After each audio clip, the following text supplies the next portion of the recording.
Mob Psycho 100 is, in my opinion, the perfect anime. Every aspect of this anime, from the music, to the story, to the characters, to the voice acting, to the animation, my god the animation, is at such a high level. This is one of the most unique and creative anime that I've ever seen, and it is undoubtedly a masterpiece and a shining example of the heights that this medium can reach. There is such clear passion poured into this anime, and you can tell that everyone involved absolutely adores Mob Psycho 100. There is no clearer indication of that than the sheer effort put into all three openings and ending songs. First of all, visually each is excellent. In fact, I'd argue that Mob Psycho 100 has the best openings when it comes to visuals, especially the second opening, which is a love letter to the art of animation. And the paint on glass animation done by Miyamoto for the first and final ending song is so unique to witness in an anime and makes both of them some of the most engaging ending songs to watch. Then you have the fact that all the opening songs are sang by Mob Choir, a group specifically made for this anime. I don't know how much more of an obvious indication that you would need to know that the people who worked on this actually gave a crap about the anime. And the best part is that it isn't wasted effort. All the opening and ending songs for this anime are great and regarded as some of the best in anime. Let me know in the comments which opening and ending song is your favourite. For me, I think the second opening had the best visuals, but I think I like the song of the final opening better, so that's my personal favourite. And whilst I liked all the ending songs, I think the first one by Olaf is my favourite. Then we get to the animation, which is the first thing most people notice and applaud Mob Psycho 100 for. Studio Bones are an excellent studio and one of the most beloved and highly regarded in the industry. It is no surprise that they were able to produce a high quality product with Mob Psycho 100. But even with their high standards, Mob Psycho 100 is visually fantastic. In my opinion, it is the best looking anime that Studio Bones has ever made. Now of course, I've not seen every anime by Studio Bones, including a very big one that they've made called My Hero Academia. But from what I've seen from this studio, I would say that Mob Psycho 100 is at the peak of what they've accomplished in animation. Because it's not just the fact that the animation is so exceptional in this series, but also because the anime changes its art style and animation to suit the needs of the scene. Does the scene need to be funny? Then let's make the character's face look like a doodle. Do we want to accentuate the emotions of a character? Let's go with this art style. It is so clever and creative and always well executed. It makes Mob Psycho 100 extremely engaging to watch, not just because you get these amazing action scenes, but also these really unique moments of animation that only Mob Psycho 100 could deliver. However, animation can only carry a project so far. Yes, an anime with this level of animation would always find an audience, but Mob Psycho 100 wouldn't be as acclaimed if animation was all it had to offer. If that were the case, then it would just be considered another Demon Slayer. Now that isn't a knock to Demon Slayer, that anime is some of the greatest animation in the world. And personally, whilst its story and characters aren't the greatest to ever exist, I don't think this anime gets enough credit for how good they actually are. They may be simple, but sometimes less is more. Anyway, we're talking about Mob Psycho 100 here, and its fantastic story. One Punch Man may be the more popular and iconic series made by One, but I think Mob Psycho 100 is the stronger work narratively, at least from what I've seen in both anime. Tonally, this anime is able to fluctuate between hilarity and very serious storytelling that will surprise you in its ability to strike deep in your heart. The humour works very well and sometimes even lends itself to those serious moments. Sometimes the stupidity of a situation or character, or how unbelievable something is, really makes the message and themes hit home.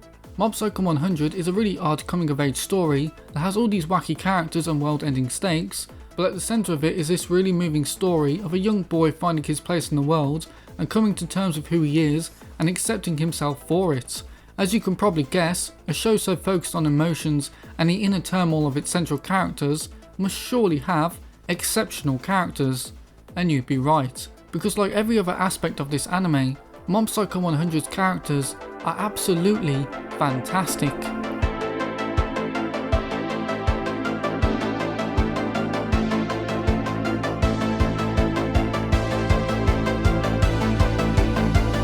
Now despite this being a short but sweet anime, there are quite a few characters in this anime. There's even a piece of broccoli that becomes an important character and is given a backstory and feelings. So unsurprisingly, I won't be discussing all of them here, but I will be talking about the major players, like the lead of the show, Mob, or as he's actually called, Shigeo. Mob is a brilliant lead character. Throughout the show he struggles to properly express himself out of fear of releasing his powers. This results in Mob falling into the background and not standing out amongst his peers despite him being a very powerful Esper. In fact his name is Mob purely because of that reason. It literally means background character. People online nowadays would probably call Mob an NPC.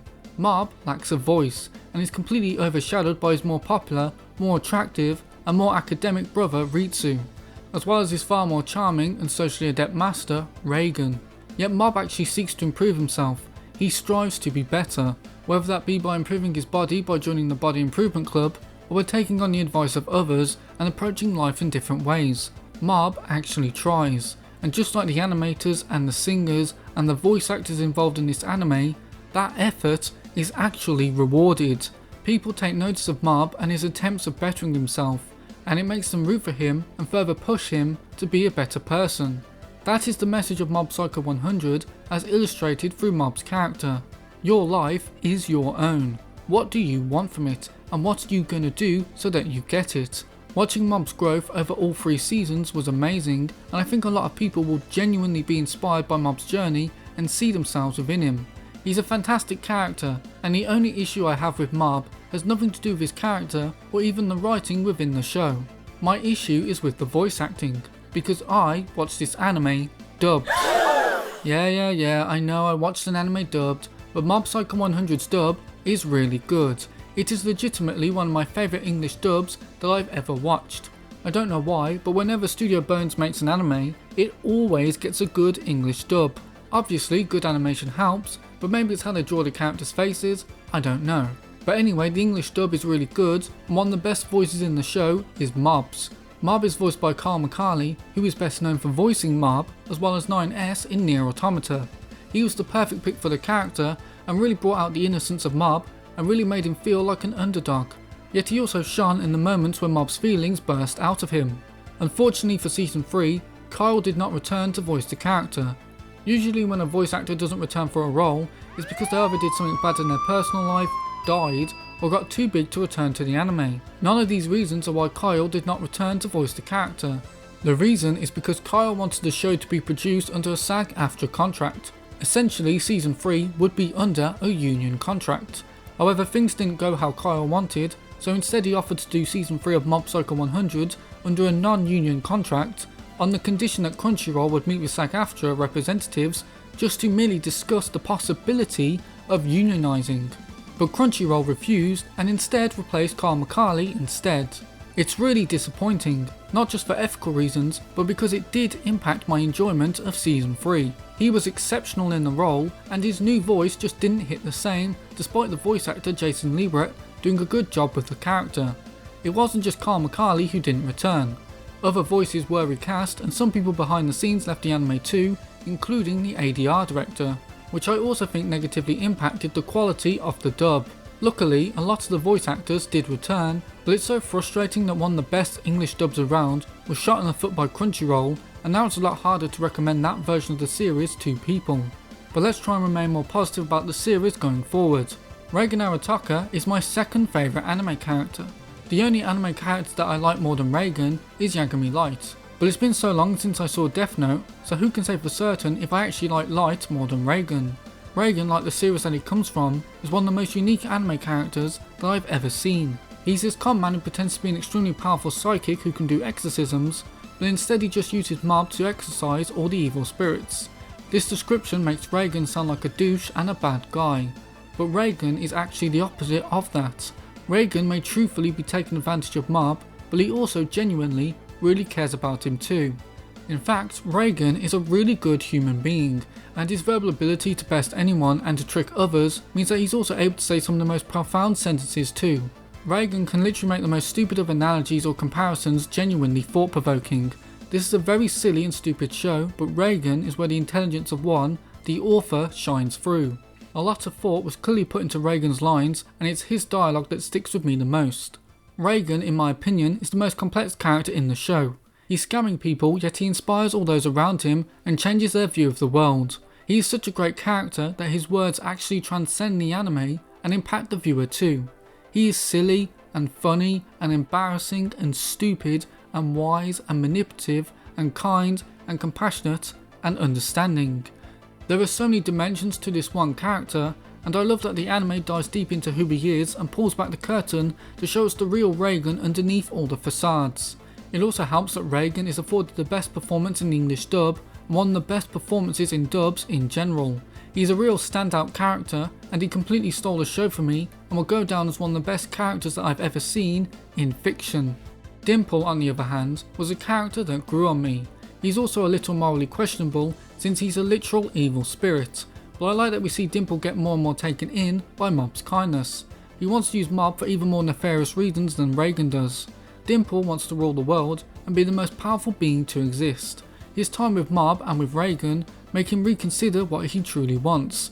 And whilst Dimple often proclaims of how he genuinely wants to take over the world and how he's only using Mob, it's as clear as day that he has also grown affectionate of Mob and that he's been changed for the better by his time with him. Plus he gets the coolest moment of season 3 when he turns into the Golden God. The Golden God! No, not that one. Ritsu is an excellent character too. He's every quality that Shigeo admires in a person, and yet he's dissatisfied because he doesn't have psychic powers like his brother. The grass is always greener on the other side. However, it turns out that Ritsu actually does have psychic abilities, and like Shigeo, they are attached to his emotions, his negative feelings, and by him doing bad things, he's able to further and further tap into his latent abilities. What I like about Ritsu is that he is deep down a good person, and that Mob admires him for that, not just because he's super talented, etc. I really enjoyed watching as Ritsu began to understand his brother's philosophy and viewed his psychic abilities as just an extension of himself and not something that made him special. Just a character trait that he had that most other people didn't, just like how some people have blue eyes but lots of people don't. Ritsu is a great character because outside of his little wobble in season 1, he's legitimately supportive of his brother and wants to see him achieve the best and become the best person that he can be, just as Shigeo wants that for Ritsu. The last main member of the cast is Teruki. Teruki is the unsung hero of Mob Psycho 100. He is such a legitimately great character, but he's overshadowed by how strong Mob and Reigen are. The Teruki we first see in season 1 is miles apart from the Teruki in season 3. Mob, like Reigen, has a very strong influence on the people around him. When we see Teruki for the first time, he's this very popular jerk who uses his psychic abilities to get whatever and whoever he wants. He's a man in his own bubble and believes himself to be the protagonist of the world. However, that all changes when he confronts Mob for the first time. Meeting Mob makes him realise that he was just a very large fish in a very small pond. Mob embarrasses Teruki to such an extent that it completely changes his psyche. What's interesting is how Teruki responds to his defeat. He doesn't vow to get revenge or to become stronger so that he can prove Mob wrong. No, instead he accepts his defeat and accepts that he was wrong. Mob was right and all it took was a couple psychic knuckle sandwiches to make him realise that. After that point, Teruki becomes the most reliable member of the cast. Any trouble, he's the first person to respond. If someone is causing problems for Mob, he'll let him know. I love Teruki so much. He genuinely could have been the protagonist of this anime because he's that good of a character, and I don't think people mention him enough. His transition from a self-centered jerk to this selfless bro was absolutely enthralling. Just compare his fight against Mob in season 1 to his fight against him in season 3. Teruki's reaction to each really show his change, and I'm glad that he changed for the better from his experience. If there was one character that disappointed me a little in this show, then it would have to be Serizawa. I really like Serizawa, but he had far less of an impact on season 3 than I was expecting. I assumed that we'd be getting Mob, Reigen and Serizawa adventures in season 3, but instead Serizawa just disappears most of the time. Whilst he does go off to actually improve his life and succeeds at it, I couldn't help but be disappointed by how minimal his role in this series was. Again, I don't think that this character is bad by any means. It just feels like a missed opportunity to me. But every other character in the anime, I feel like we get the right amount of. And I really do like the villains in this anime. One, because some of them become allies, and I love the continuation of self-improvement that this show reflects in them as well. And also because some of them feel like actual threats. In One Punch Man, Saitama is the most powerful character in the series. He literally solves everything with one punch. Mob is powerful, but you don't get the impression that he's the most powerful character in the anime, well until the end of the final season. But there are some foes that pose a threat to him. In season 2, when he faces Mogami, my eyes were glued to the screen. That's what really made this one of my favourite anime. In fact, the scene where he crushes Mob's face was actually what made this my favourite anime. It was so visceral and unexpected, and the last thing that Mob deserved. It made me realise that whilst this was an overall positive anime, it would have dark moments too. Mob Psycho 100 isn't my favourite anime. It's since been surpassed in my heart by others, but I've rewatched it twice now, and each time it's only become clearer to me how special this anime actually is. It will go down as one of the greatest anime ever made, and something you would truly be missing out on if you never watched it. Mob Psycho 100 is a masterpiece. It has some of the greatest animation that I've ever seen in my life, with some of the most unique and beautifully animated action sequences. Its tone and narrative is exceptionally strong, effectively telling a relatable story in its own weird way, as best shown in its very strong humour that is enhanced by the wild and wacky animation. Its soundtrack is excellent, with some of the best opening and ending songs that I've ever had the pleasure of listening to and watching as well. And this show has some of my favourite characters in the entirety of anime, and they are accompanied by one of the best English dubs that I've ever come across, despite Crunchyroll's best efforts to kill it. And I can only assume that the Japanese voice acting is of equally high calibre too. Mob Psycho 100 is a must watch, and as I said, it will go down as one of the greatest anime ever made. But that is just my opinion. What's yours? What do you think of Mob Psycho 100? Who's your favourite character? Do you think this is the best anime by Studio Bones? And which do you prefer, Mob Psycho 100 or One Punch Man? And are you excited for One Punch Man Season 3? Personally, I don't mind too much that JC staff are animating Season 3. They can produce good animation, and I'm willing to wait and see if they give Season 3 a much better adaptation than Season 2. But anyway, let me know your answers to all those questions in the comments below. And whilst you're down there, do be sure to hit the like button. It significantly boosts this video in the YouTube algorithm. And if you're feeling especially generous, then do consider subscribing. I'm hoping to hit 1000 subscribers before the end of the year, and it's looking very doable. But anyway, thank you so much for watching, I really appreciate it, and I hope to see you in the next video. Bye bye. Are you saying you couldn't see? Come on! Of course I could see it. I can't believe them. Con artists are terrible people.